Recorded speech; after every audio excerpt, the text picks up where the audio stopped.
Hi friends,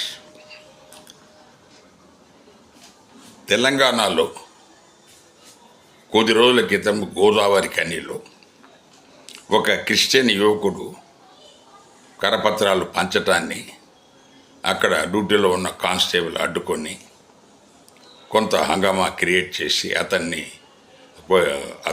హింసించి దాని తర్వాత వాటిని చింపి జై శ్రీరామ్ చెప్పి బొట్టు పెట్టి ఇవంతా చేసిన విషయం మనం విన్నాం.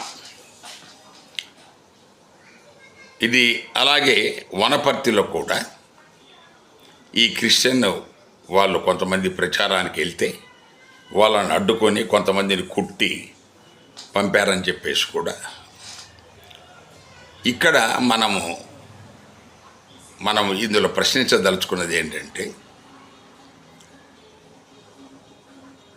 ఈ క్రైస్తవ మత ప్రచారం కానీ ఏ ఇతర మత ప్రచారం కానీ అడ్డుకునే హక్కు ఎవరికైనా ఉన్నదా? చట్టపరంగా ఎవరికైనా ఉన్నదా? చట్ట పరిధిలో లేకపోతే మరి వాళ్ళ మీద ప్రభుత్వం చర్యలు తీసుకోవాలి. సో చట్ట పరిధిలోనే వాళ్ళు చేశారంటే ఏ చట్టం కింద వాళ్ళు చేశారో ప్రభుత్వం చెప్పాలి.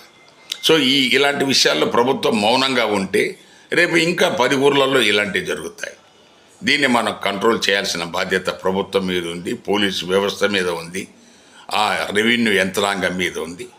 దాని మీద మనకు పబ్లిక్ క్లారిటీ ఇవ్వాలా. ఎవరికైనా హక్కు ఉందా దాన్ని వీళ్ళని అడ్డుకోవడానికి? ఉంటే ఏ చట్టం కింద అడ్డుకున్నారు అనేది బహిర్గతం చేయాల్సిన అవసరం ఉందనేది ఈ వీడియో ఉద్దేశం. Thank you.